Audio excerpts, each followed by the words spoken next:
Now, Winston Churchill said, "It is always wise to look ahead, but difficult to look farther than one can see." While it may be difficult, that is exactly what we are going to do. We're going to try and envision Pakistan 2047. I would like to request our next panel members to please join us on the stage. Dr. Shiri Mazari, Federal Minister for Human Rights. A big round of applause, please.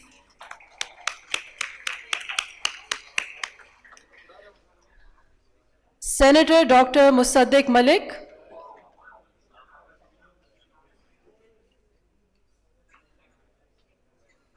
Senator Anwarul Haq Kakar. And the session will be moderated by Musharraf Zaidi, CEO Tabadlab and founder Alif Elan. Ladies and gentlemen, the panel on Pakistan 2047, this is going to be an exhilarating debate, something that I would highly recommend you stay on for, and you will thoroughly enjoy the discussion. Sorry. Can the gentleman in the front please vacate the area so we can start the discussion? Can the photographers please leave the area so we can start the discussion? Thank you.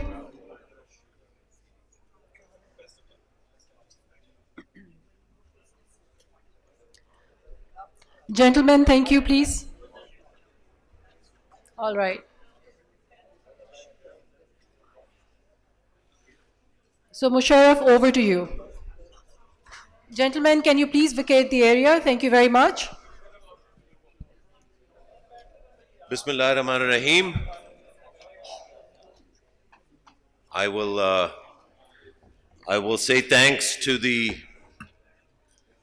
Honorable Minister for Labor, Manpower, and Overseas Pakistanis. And thanks to Asfar for helping clear the front of the facade. And thanks to all others for taking their seats. And as we clear the room, we also clear the air a little bit. This conversation that I'm privileged to help facilitate, if that is possible, this conversation is about Pakistan in the year 2047. Of course, in 2047, Pakistan, inshallah, will be 100 years old, which in the life of nations is quite young, so we should say 100 years young. We have an extremely distinguished set of speakers. You all know all three of them, but I'm gonna, because this is my job, I'll quickly reintroduce them and share how I see them. One of the finest minds that Pakistan has produced over the last half century, Senator Musaddiq Malik, who has conquered many worlds and is now conquering both worlds and hearts with his robust opposition to the government.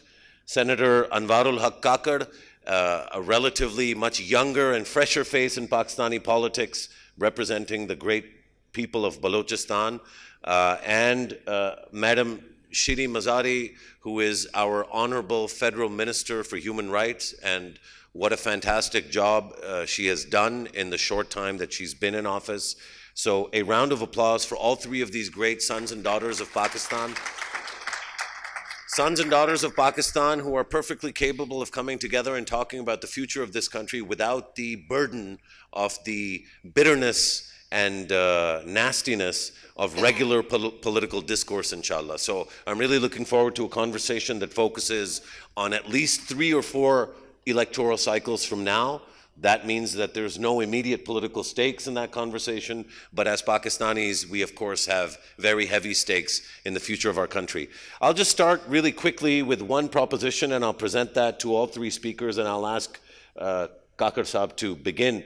Kakar Saab, the average age of a Pakistani today is 22.7 years.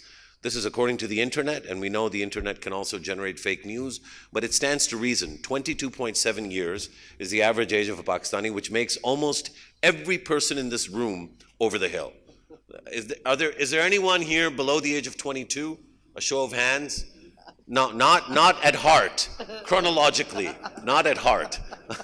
Actual birth certificate, right? And so we see that the conversations about the future, and this is my question, Kakar Saab, We have a country that is extremely young and is going to continue being young up till 2047. That's the way the demographic dividend is shaped.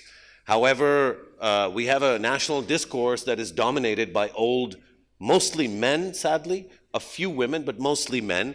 Recent political events have reconfirmed the dominance of these old, sometimes retired, sometimes grandpa material that is dominating both the policy corridors and the national conversation. Is this a threat to the dreams and aspirations that you have for specifically for Balochistan and more widely for the country as a whole? Thank you so much. Thank you so much, Musharraf. To be honest with you, I do not see the entire theme as a threat. But for me, I foresee that there has to be a partnership of the generations. It is not about the positive or negative discrimination of the ageism, which is the challenge or which is the obstruction or the hindrance. It is about the right kind of attitude, be you of any generation. You can have a very wise young man, we have seen and we have learned from human history, and we have seen not that unwise people from the older generation. So it is not the biological age which determines the mental output of an individual or the emotional output of an individual, his entire soul, which searches the universe and expresses itself in that space and time. But yes, there is a general set of pattern over the understanding of these issues. And those stereotypes normally perceive youngsters as lesser wise. And probably people think or presume that experience brings wisdom. Once I was attending a conference like this, and someone very rightly described that if someone comes up to you and tells you that I've got a 20 years of experience, he's basically lying. What actually he has is 1 year experience 20 times. So we learn initially and we keep on repeating whatever we have learned. So how do I view it or I foresee it? I personally feel that the youngsters have bringing a lot of impact in the social fabric, in the political fabric, be it from the opposition side, be it on the economic realm. I would give you a classic example of a newly so-called a social emerging pattern in the south of the country by the name of PTM. We had a deep Pashtun nationalist figures like Bacha Khan, starting from Bacha Khan and ending up on Samad Khan Shaheed and so on and so forth. But you see those youngsters by relatively less fame, but leading more or less an ethnic group and driving a narrative which is seeking national attention and international attention both. You may agree with it or you may disagree with it, but the youngsters are playing an important role. PTI, you might agree with their agenda or not, but the youth of this country has largely put behind a weight, and they have altered all the political realities which were there for at least 4 or 5 generations. And that so-called challenge to the dynastic politics did came with the energy and the weight which was put behind PTI. Again, for right or wrong reasons, you can argue with that. You see the corporate sector in this country. I feel a lot of young blood, young energy, which is leaving the mark on national screen and international screen both. I do feel that there is a requirement of a partnership of the different generations.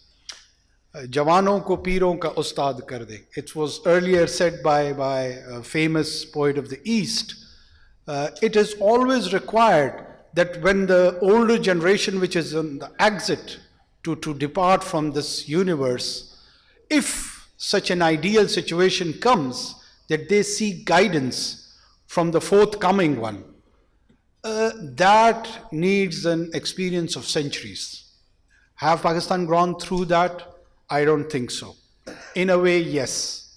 Why I'm saying in a way, yes?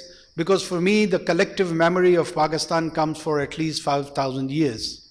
We are a piece of land which has been craved out, in which from Sanskrit to Arabic to Persian to English, our local languages, it all has craved the collective psyche of these 200 million people who identify themselves in 2018 or 2019 as Pakistanis. This is the reason that people in Pakistan understand Gujarati. This is the reason that the monotheist scripture of Quran was so well received over here, because the people had married with the idea of Arabic language. Hafiz Shiraz or Omar Khayyam, their couplets are still being recited in the social and literary circles of this country, which is shaping the collective psyche of our people. So, 200 years of colonial Raj. That's why we are having this conversation in English. Right. So let me just. I think you've outlined or highlighted two really interesting things. I mean, one is you mentioned PTM and kind of ethnic assertiveness, and which is obviously an important feature of our political life, and you've also identified the syncretism or the synthesis of the Pakistani identity as being pre-Pakistan and post-Pakistan, and not just one or the other. If I could move the conversation along, please, and maybe ask the federal minister to comment on what she thinks is the likelihood of some sort of a resolution of some of these really interesting identity-based questions about Pakistan. I mean, it goes back right to the very genesis of the idea of Pakistan, that this was always going to be a contested identity. The identity of being Pakistani or Pakistaniyat itself is contested, and many times is contested by constituent identities, right? Where maybe a Pakhtun stands up and says, I want my Pakhtun identity to be recognized as foundational, both for what I am and why I suffer in this life or in this country. And of course, we've had similar challenges from all the different ethnic identities in the country. In the year 2047, do you anticipate that we'll continue having these conversations in exactly the same way? Do you anticipate things will get worse in terms of cohesion? Or do you think that we would have resolved some of these questions and have a more self-confident version of Pakistaniyat that drives us forward? I don't look at it the way you're looking at it, Musharraf. What I see is that we're a nation that is heterogeneous. We have multiple ethnic groups that comprise Pakistan, and we have multiple levels of identity, and it's not unique in a number of, the concept of the nation state where there's one ethnic group is finished a long time ago. So if I'm asserting my identity as a Baloch or as a Saraiki or as a Pashtun, that doesn't mean I'm undermining my identity as a Pakistani. I think that there is the micro level identity and then the macro level identity. The reference was made to PTM. If you listen to their speeches, they talk of their rights within the constitution of Pakistan. You may disagree with some of the allegations and more sort of extreme statements, but they always refer you to the constitution of Pakistan. So I don't see my assertion as I myself count myself as a Baloch living in South Punjab, okay? But I will assert my identity as a Baloch. I will assert my identity as coming from the south of Punjab. But at the end of the day, I am a Pakistani first and foremost. So I think what the problem is that the state has to realize that Pakistan comprises a number of heterogeneous ethnic groups, religious groups, and that identities are not singular. I think the problem lies not with our people. Everybody should assert their various identities. Look at the richness of our culture. comes from the fact that we've inherited the Indus civilization, we've had inputs from Persia, from the Arab world, and from other parts of the world. So it's the fault lies with the state, which has tried one way or another to straitjacket people and have what they want as a singular, straight-jacketed Pakistani identity, which actually deprives you of the reality, but also deprives you of the richness of your identity. So the problem does not lie with the citizens or civil society or people or the youth. The problem lies with the state, which has to readjust itself, because youth now have access to real-time information, media, and they're in a hurry. And we are a state, we are a country that is comprising primarily of youth, but the state has been unable to adjust to the realities on the ground. So the problem has to evolve from the level of the state. I mean, look at the experiments, one unit, again, trying to straitjacket Pakistani identity into a singular framework, which is not correct and not needed, and also is damaging. Ma'am, is it possible? I mean, it's kind of the similar question that I posed to Senator Kakar. Is it possible for a state to be more adaptive and flexible when so many of the people running the state are either approaching their 60s or well into their 70s? I don't think that should be an issue. It's not a matter of age, it's a matter of adjusting to ground realities. And I think if you're flexible, if you feel the pulse of the nation, then you can adjust. So again, what I'm trying to say is not the age that matters, but how well in tune you are with the realities on the ground. And you know, there's opportunities for the state and any government that comes or is in power, and there are also dangers. If you do not accept and have an inclusivist approach towards youth especially, you will suffer. So what you need to do is to engage with the youth and give them opportunities within the structure, so nobody feels that they're being isolated, that they're being marginalized. If people feel they're marginalized, they will revolt, they will go to extremes. The biggest challenge for us today in Pakistan is, can we avoid marginalization of segments of our society so that we avoid the long-term problem of extremism, which has its own repercussions, which we've been seeing in terms of violence, terrorism, and so on. So I think that is the biggest challenge for the future. Many of us won't be around at that time, but I think this is a challenge for which we need to start preparing now. It can't happen suddenly, it will evolve over a period of time. But we know the dangers, and it's an exciting time also to be able to address the challenges, because you will see results that you will know are strengthening the foundations of Pakistan, and as you put it, Pakistaniyat. So, I mean, I think that's perfectly reasonable and very consistent with your position on many of these issues over many, many years, and I've been privileged to follow that. Senator Malik, I wanted to bring it to you and maybe add a dimension of this that I think is important to recognize, which is that I'm sure there's people in the audience, and I guarantee you that there's people in the so-called state that we're talking about. Let's typify or personify that state in the shape of maybe a BPS 21 officer, or maybe a major general who's just fought the difficult war. The BPS 21 officer is managing a very difficult fiscal situation. Things are difficult for people who are running the state. And when they hear things about identity and questions about, cohesiveness, and they get a little bit frustrated. They're like, yaar, what is this? We've been talking about this for so many years. Why can't we focus on the economy? Why can't we talk about artificial intelligence and the Internet of Things? Why can't we focus on human capital? Why can't we compete with Vietnam? What is this obsession with, the language that your grandparents spoke, or the kinds of clothes or the designs on your clothes? What is this obsession with this identity thing? Is that question fair at all? Is there any room that we should concede to people who think that these issues actually slow down Pakistan's march towards the future, towards being a bigger, more significant economic player in the region and in the world? I tend to agree with Minister Mazari 100%. I think if you ask a wrong question, odds are very high that you're going to get a wrong answer.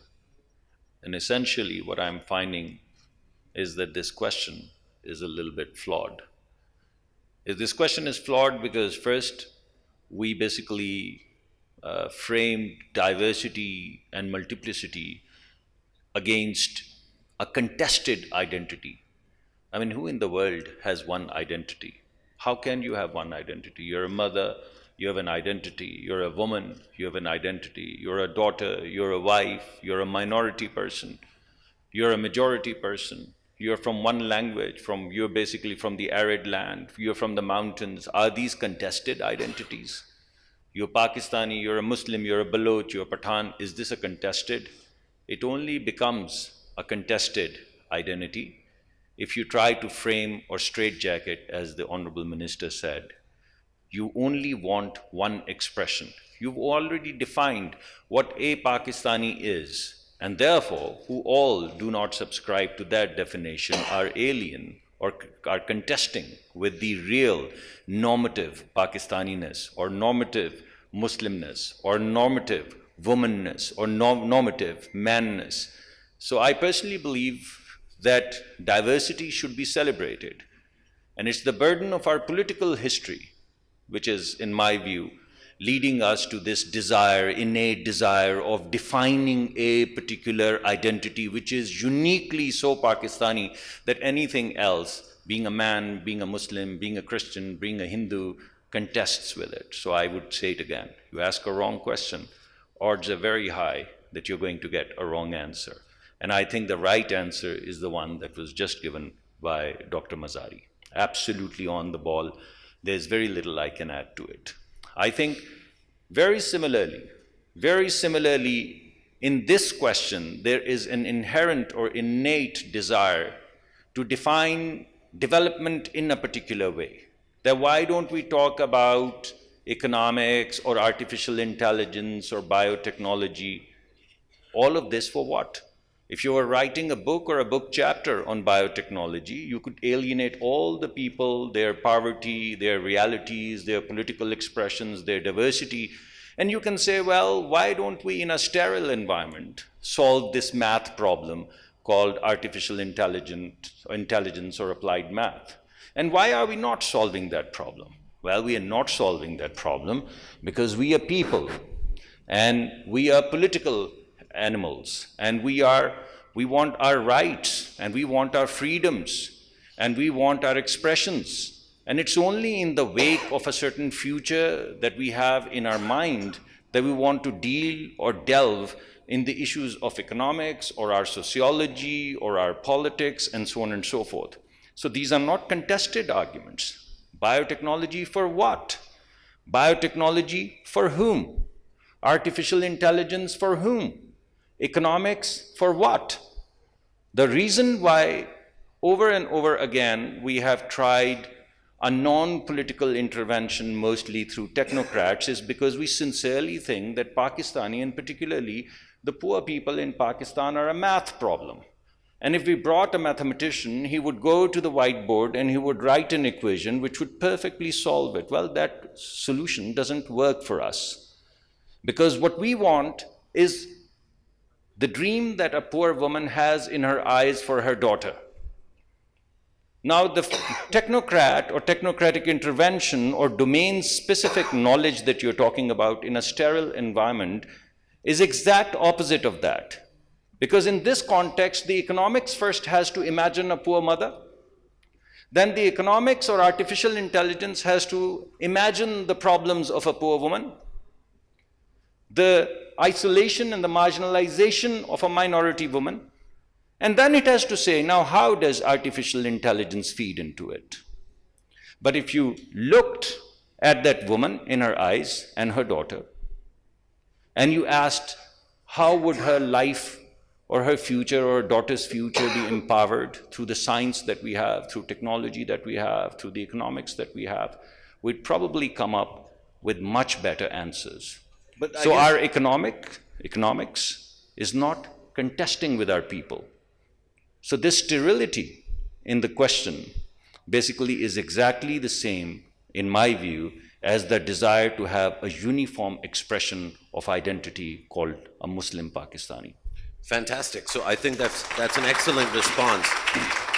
I guess if I could follow up, and now we'll go in sort of reverse order, so you'll have a longer opportunity to help break down the sterility here, because in a sense, one of the questions that viewpoint would pose in response to your presentation, Senator Malik, is surely Pakistan isn't the only one that has women and Christians and Muslims and Pakistanis and Baloch and multiple identities. Surely other countries have faced the challenge of dealing with complex multiple identities, and yet those countries seem to have not had the economic or the developmental or the advancement challenges that Pakistan seems to be facing.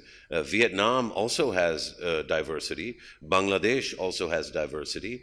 And of course, many of the European countries that we aspire to, Malaysia, a country that the current Prime Minister and the cabinet, and I'm sure many Pakistanis admire greatly. Malaysia deals with very, very complex multiple identities.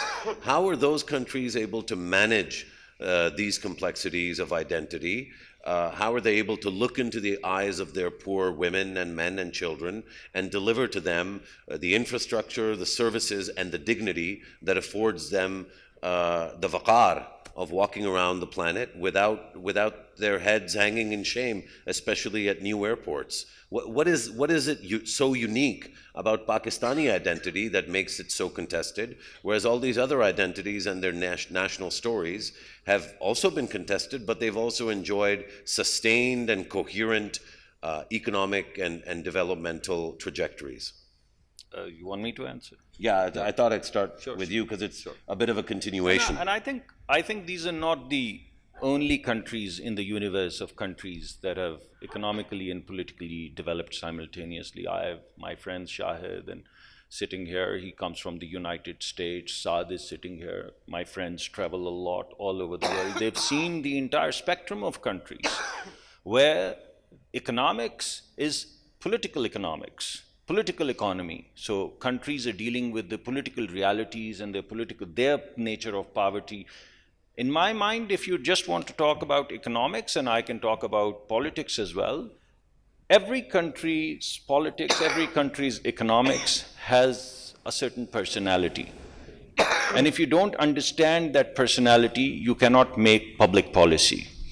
What do I mean by personality? What I mean by personality is the way a poor man would react to your intervention, your policy intervention.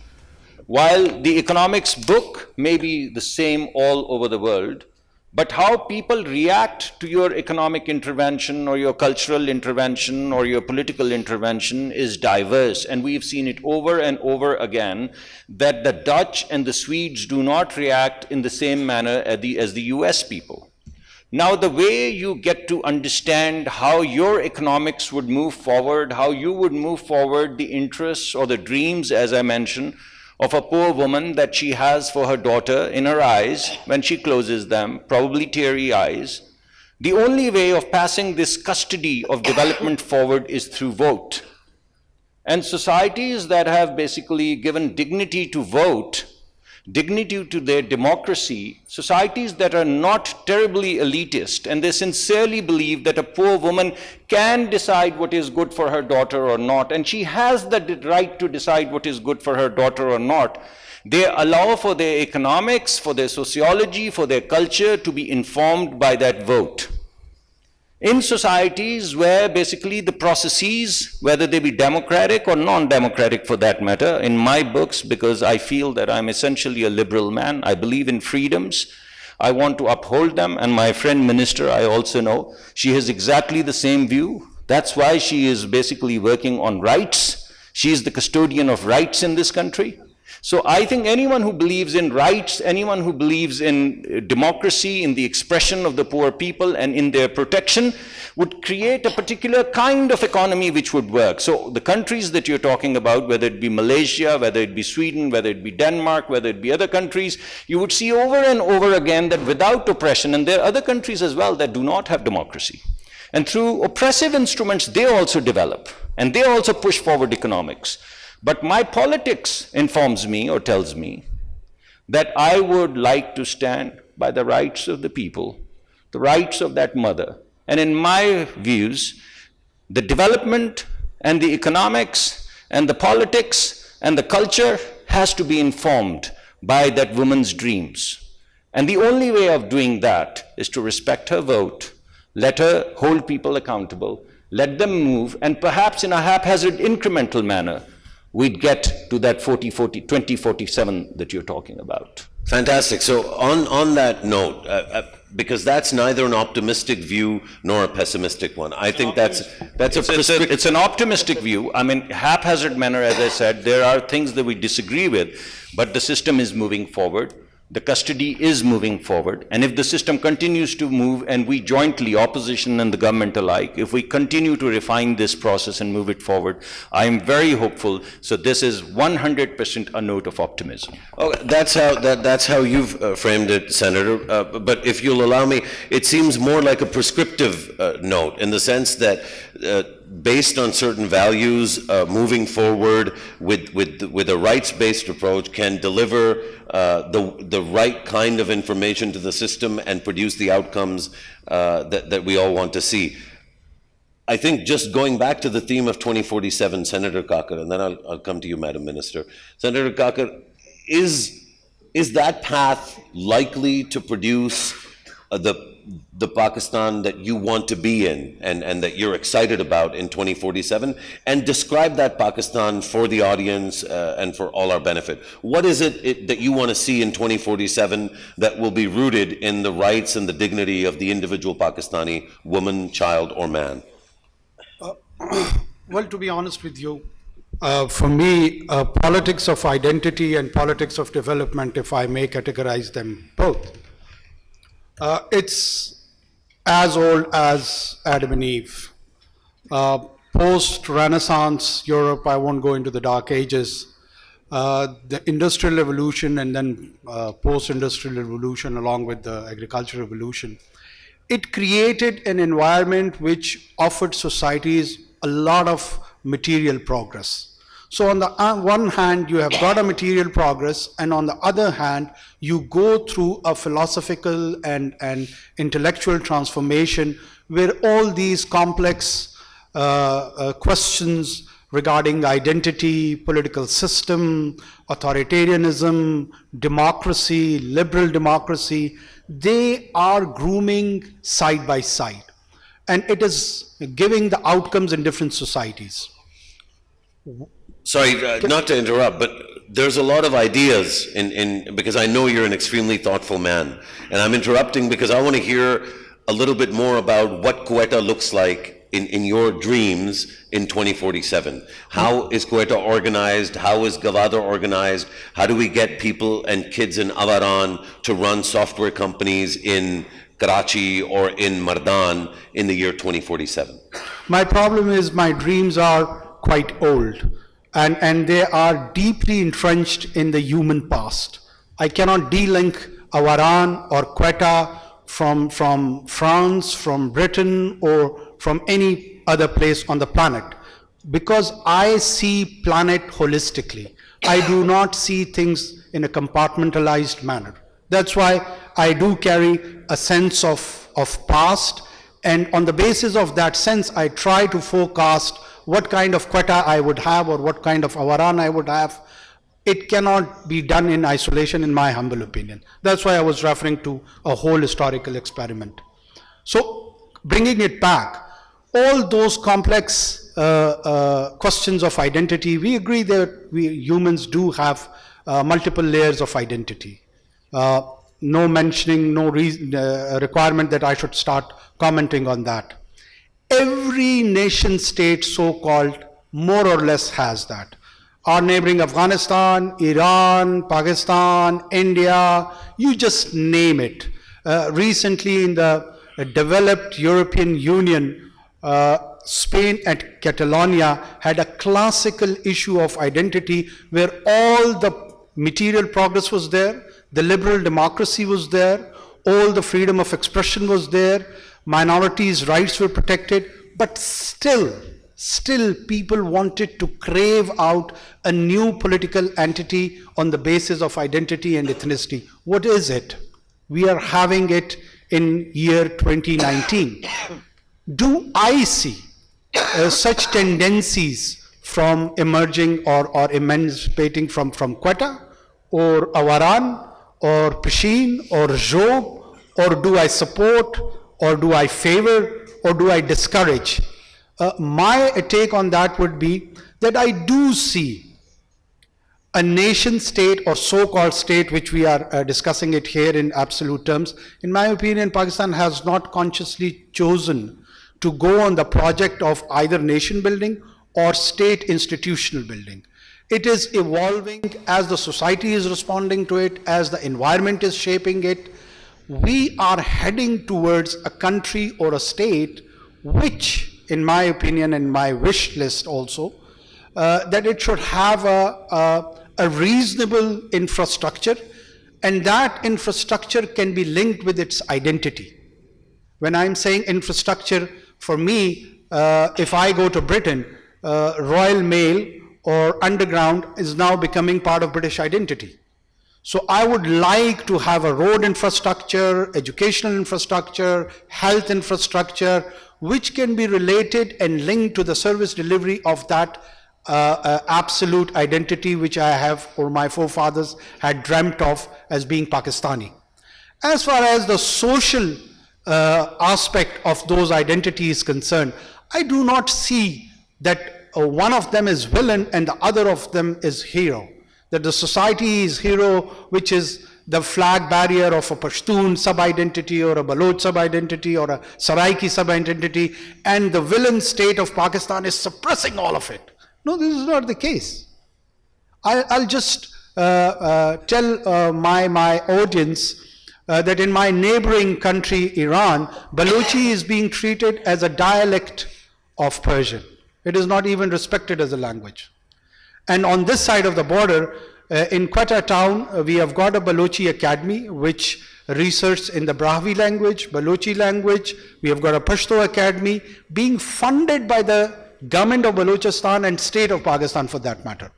So we do not have, if you recall the old nostalgic days of PTV, we knew Khushal through PTV, we knew Baba Ghulam Farid through PTV, we knew Jam Durrak through PTV. So there was a state organ which was encouraging this poetic diversification, and it was creating a sense of awakening and awareness amongst its populace that how rich cultural heritage and literary heritage we have. So I don't think so that the state has always been a villain in that case. Yes, we had political expediencies, we had bad political experimentation for the reasons for which we can argue for hours and hours, which at times has taken certain positions on the narratives. So we stereotype that a so-called Pakistani Muslim identity has been imposed by the state. The same identity has been advocated by many political parties. I can name, I don't want to enter into a political controversy over here, but, and on the other hand, some ultra-liberal explanation of the political identity and definition has been done by other political parties. So you cannot just shift it, the onus, to one, if we may take it as a partner in this race of settling down, as we are not a finished product. Sure. I guess, I think it's clear that we probably won't be a finished product ever, because any decent Absolutely agree. society would continue to evolve constantly. But I guess 2047 evokes a lot of romance if I could bring the question to you, Madam Minister, a lot of romance, because 100 years is a significant period of time. And yet, you know, just in the way that we've conducted this conversation so far, it's so clear that there are some unresolved issues. You know, the way that Senator Kakar framed it, you know, in terms of a state versus society dynamic, I mean, I'm pretty sure that's not what Senator Musaddiq Malik was pointing to, and certainly wasn't my proposition, but it is one that the state has to deal with a lot. I think what's more interesting to me is that these identity issues have some real practical implications. So, for example, our census from 2017 is still not really final, and we still don't have block level data. And as a researcher, for me, that's relevant because we've been waiting for the last almost 2 years now for block level data from the census. And the reason we don't have it is that there are two ethnic groups in the country that are absolutely sworn to ensuring that when the results do come out, they are aligned with their political needs or their political interests. By 2047, Madam Minister, do you think we would have grown enough in a direction that can adequately address at least these baseline level data type questions? I hope so. I think to answer your specific question, then I want to add something to the more general points that Senator Kakar raised. Certainly, and we are now beginning to move seriously towards data collection. For example, after 23 years, our ministry has launched a child labor survey with UNICEF. For 23 years, nobody collected any data. We are also with the UNDP and the Office of the High Commissioner for Human Rights conducting an MIS project to collect data on human rights. So I think, yes, data is very important. For example, the last census, again, no questions were really asked about disabilities. So we really don't have a baseline data even on disabled people. So these are issues that are of concern. But I want to get to the bigger question. You know, you asked Senator Musaddiq about other countries also have diversity, but they don't have problems. And I really want to point out, no. Other countries all are having problems, and this is the nature of state and civil society. For a robust state and civil society, you'll always have a dialectic within it. Yes, this is not a permanent state versus civil society, but state machinery and states take longer to adjust to the diversities and developments within society. There was a time when the state wanted a singular Pakistani identity. Part of the problem that created the whole political crisis of East Pakistan was because of that, and we'd be foolish not to admit it. But states learn, hopefully, from their experience. I mean, you're talking about the EU. Well, look at some of the EU countries. They're having a big problem now that they've suddenly woken up to the fact that they have large Muslim populations. There's a lot of problems in European countries. I always point out to when the Europeans come to meet me that, look, we have a lot of issues, but we're dealing with it and we recognize them. You should start recognizing there is growing Islamophobia. Austria is closing down churches.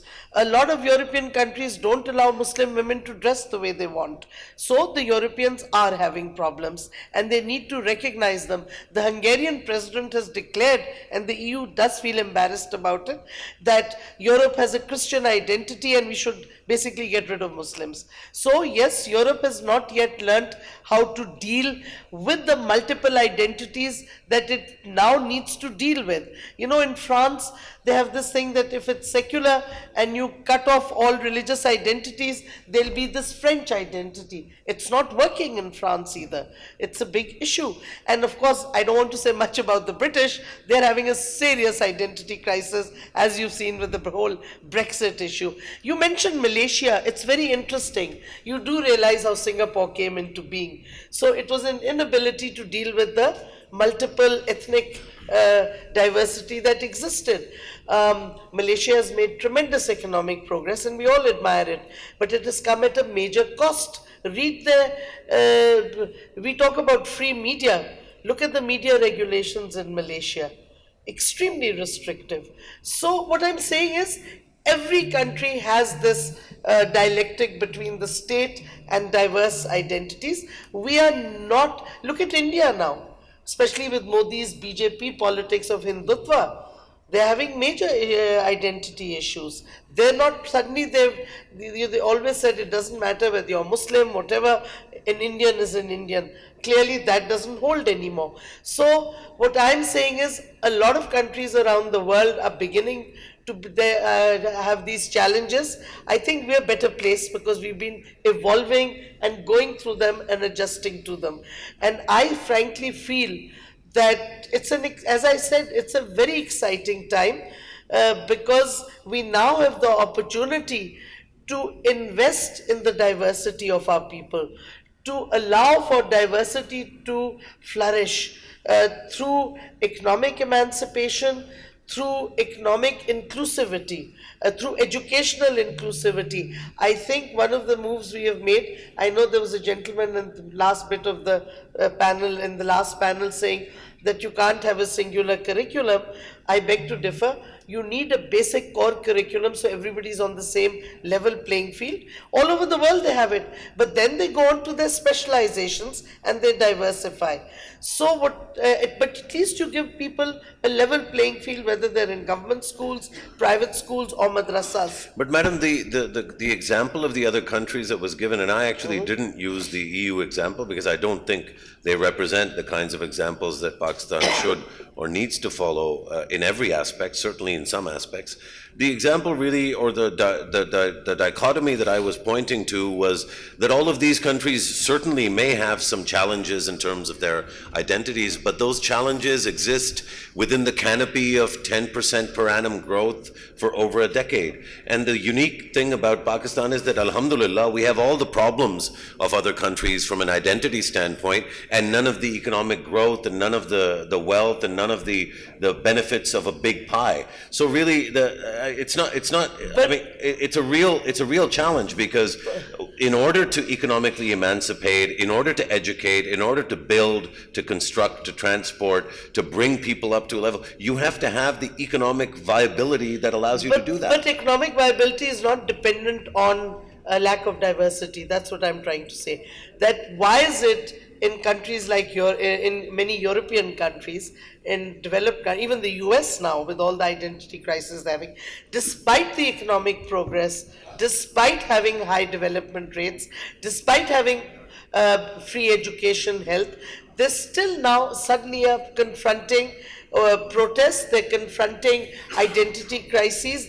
A lot of the marginalized groups are now protesting. So why are they facing these problems? So I don't see the link between diversity and lack of economic development. Sure. So if your economy is not progressing, that's a separate issue. And there are a number of factors that you can identify. I'm not an economist, as I told you at the beginning, but That's too bad because we could have used a couple of economists yesterday. But the lack of economic progress has nothing to do with the diversity of the country, with the multiple richness, cultural richness. In fact, that should help develop. So I think that the two are not directly linked, that if you have multiple identities and diversity, your economic progress will be slow. I don't think that there's a correlation between the two. You know, this is a fantastic panel, and we've had some very sophisticated discourse around identity and around the future. We could go on for several hours longer, but I suspect that we are approaching our time limit, though we're not there quite yet because we were forced to begin a little bit late.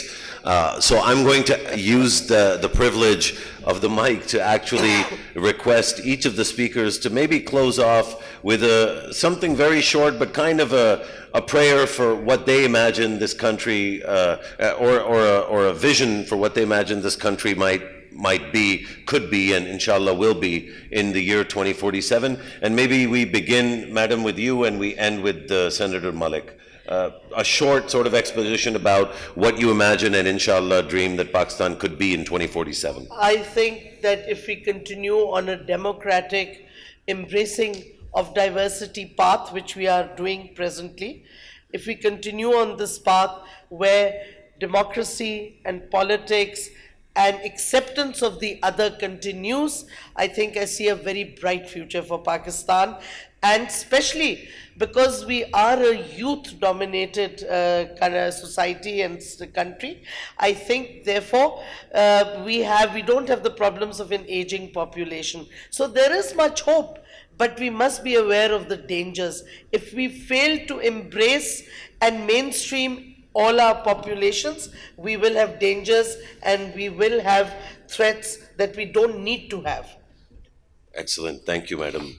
Senator Kakar?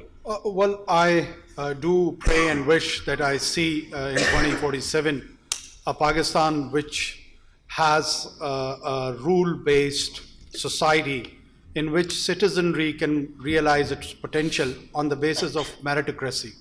And all the diversification, be it ethnic, religious, or otherwise, they are only part of the social identification and social interactive forums, but it is not being translated either in political or economic terms. Thank you, Senator Kakar. And finally, Senator Musaddiq Malik.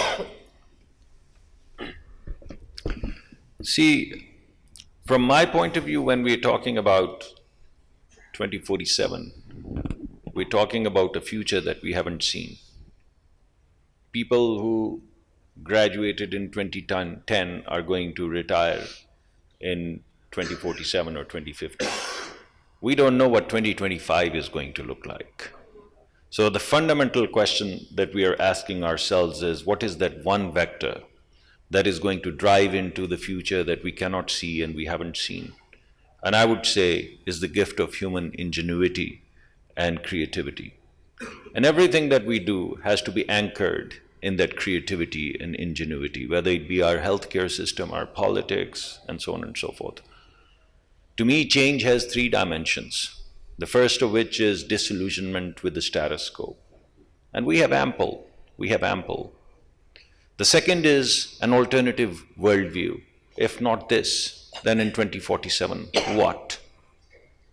And if you have both, then the third part that is left is to break that future down into small steps that can be taken one at a time and build confidence in the society that we can get there. Otherwise, it becomes a pie in the sky. We are disillusioned, aren't we? Talk about politics, we talk about corruption. Talk about our social infrastructure, and we talk about the illiterate and the poor and the ill and the dying and the mothers and the maternal mortality rates and infant mortality rates. Talk about security, and we just had the Hazaras lying in the streets. Talk about politics, talk about rights, and we are disillusioned. There's not one person in this room who's not disillusioned. So then what is the alternative worldview? And someone dreamt in 1960s or 70s that we'd be a nuclear power. Go any place in the world and ask a person who's not been to Pakistan, give them the statistics of poverty, of education, of health, and ask them, this country wants to be a nuclear power. They would laugh you out all the way to Lahore. But we are a nuclear power. This is the power of imagination. Now, how hard was it? How hard was it? I'm drinking from this bottle. How hard was it while we were building Mangla dams and Tarbela dams and are still talking about dams for us to imagine a kid toddling all the way to a tap, opening it and drinking a glass of water? This is a lack of imagination that after 70 years, a kid cannot walk and open the tap and drink a glass of water, and we are a nuclear power. So we have to redefine our destiny in the way of that child's future, in the way of that mother's future, in the way of that daughter, that minority. And if we can make a nuclear program, one of the most robust programs across the world, why can't we achieve a society where security is in peace and development and politics is not a bad word, but a word of growth and prosperity and integrity? Thank you very much. What a fantastic prayer and a vision for the year 27. I hope we all have our own versions of a similar prayer or a vision. With that, with great thanks to Asfar Ehsan and to the host, We're all Right, done here, I'd like thank to you. request the panel to remain on stage. Thank you for a very insightful discussion on the future of Pakistan. While the dialogue has ended here, this dialogue will and should continue long after the conference is over, in our offices, in the streets, in our homes, amongst our friends, because like Allama Iqbal said, "Fard कायम रब्ते मिल्लत से है, तन्हा कुछ नहीं, मौज है दरिया में और बैरून दरिया कुछ नहीं, हम पाकिस्तान से हैं और पाकिस्तान हमसे है." I would now like to request our Honorable Federal Minister for Human Rights, Dr. Shirin Mazari, to come and share her closing remarks with us. That will be followed by a group photograph and a presentation of a token of appreciation to the panel members. Ladies and gentlemen, a big round of applause for Dr. Shirin Mazari.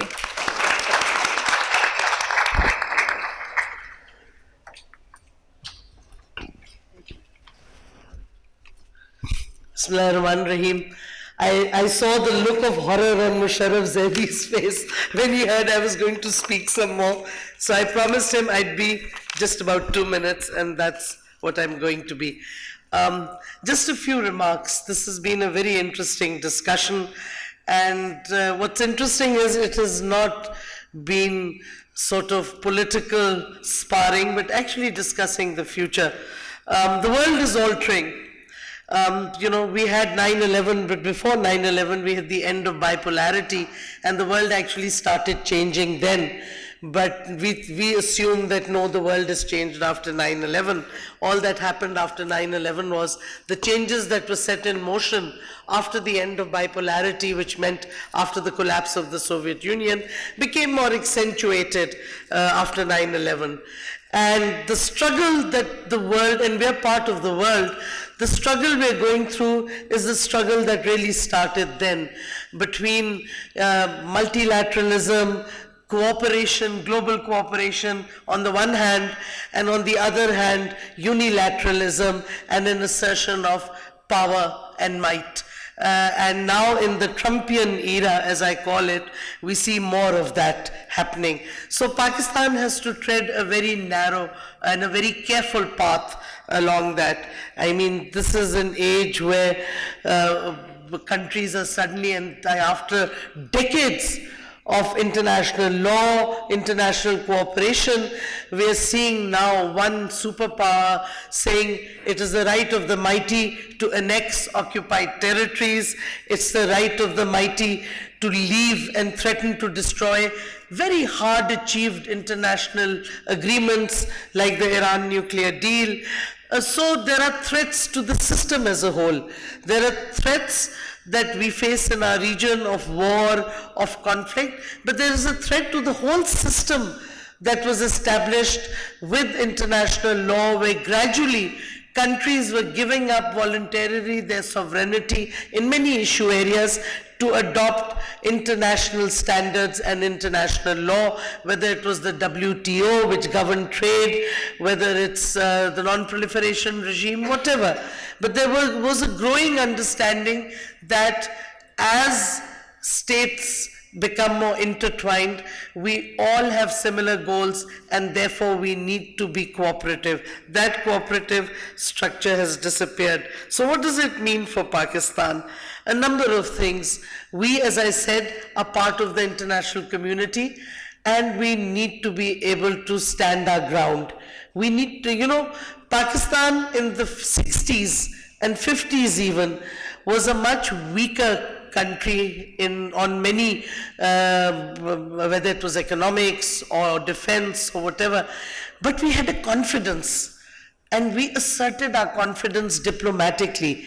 We played very critical roles in the world, whether it was supporting the nationalist freedom struggles of Algeria or Tunisia, whether it was the Palestinian cause. We had a confidence that allowed us to play our role despite problems at home. So I think we need to do a course correction, and if we really feel we're in the right, we need to assert ourselves, not live in fear that, oh my God, if we say anything that may not be acceptable in certain quarters of the world, then we're in trouble. That's not how it happens. But what is the challenge at home? To me, the biggest challenge that we face internally is altering mindsets. We have laws, we have come a long way. Our human rights laws, our political freedoms are embedded in a number of laws. One, there is no awareness, but most important, mindsets have to change. We have laws, for example, against child abuse. We have laws against violence against women. But the law will only come into operation once the crime has been committed. What we need to do is stop the crime from being committed, and that requires altering mindsets. I think that is a big challenge to Pakistan today, to the state and to society, because the change of mindset begins from one's home and in society. You can't change mindsets at the gunpoint. You have to change them by convincing people that what they're doing is wrong, and therefore they need to look at their children, they need to look at women, they need to look at minorities in a different way. And the second thing we need to do is, we must realize and accept that if we speak about rights of the minorities, rights of people with disabilities, we are not doing any charity for them. We are not doing them a favor. It is their right that is enshrined in our constitution. In other words, we must have a rights-based approach to issues, whether they're women, whether they're children, whether they're minorities. We should move from a social welfare approach to a rights-based approach. And finally, I want to add that in this day and age, when we've heard so much about hybrid warfare, which of course Musharraf didn't want to talk about, let's be very clear, hybrid warfare is not new.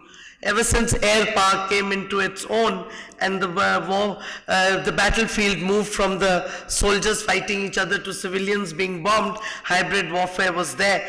Technologies have changed, so tactics have altered. But one thing is very clear, in this day and age, politics defines warfare, and warfare is now definitely too serious a business to be left just to generals, because we have to fight hybrid warfare through propaganda, through economic assertion, through a number of fields which have nothing to do with tanks and airplanes. So war has changed, and the nature of politics has changed, and we need to recognize that. And finally, we need to not just recognize but appreciate the richness of Pakistan's diverse culture, and we must embrace all our people so that there are no marginalized societies within our country, and we must bring every part of Pakistan under the same law. A good move has been made to mainstream what was FATA. It took far too long. We cannot afford to have marginalized regions and marginalized populations. We are a country that is an extremely diverse country with a diverse populace. We need to accept all of them and mainstream all of them. Otherwise, the future will bring about a lot of dangers, and therefore we must start thinking of moving towards that embracement and that inclusivity now, rather than waiting for the future to take its own course. Thank you.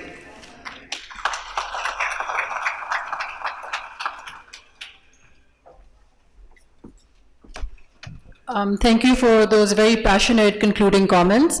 I would now like to request Mr. Shahid Ahmed Khan, Pakistan's Honorary Consul General in Boston, to join us on stage. Also, if Asfar and Ali could join us on the stage. If you could kindly present our token of appreciation to the Honorable Federal Minister for Human Rights, Dr. Shiri Mazari. Ladies and gentlemen, a big round of applause, please.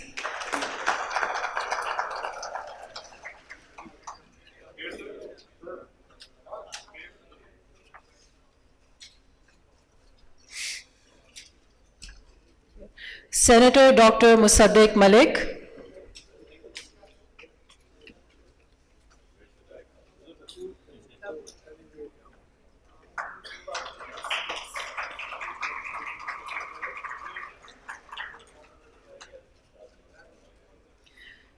Senator Anwarul Haq Kakar.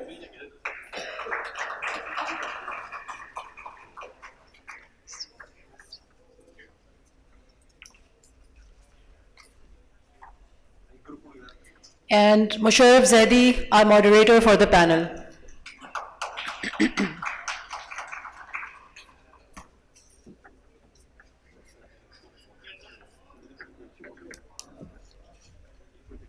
Sorry. And one book for our summit moderator, Ms. Faiza, please. Dr. Shiri Mazari, please present the book to Faiza.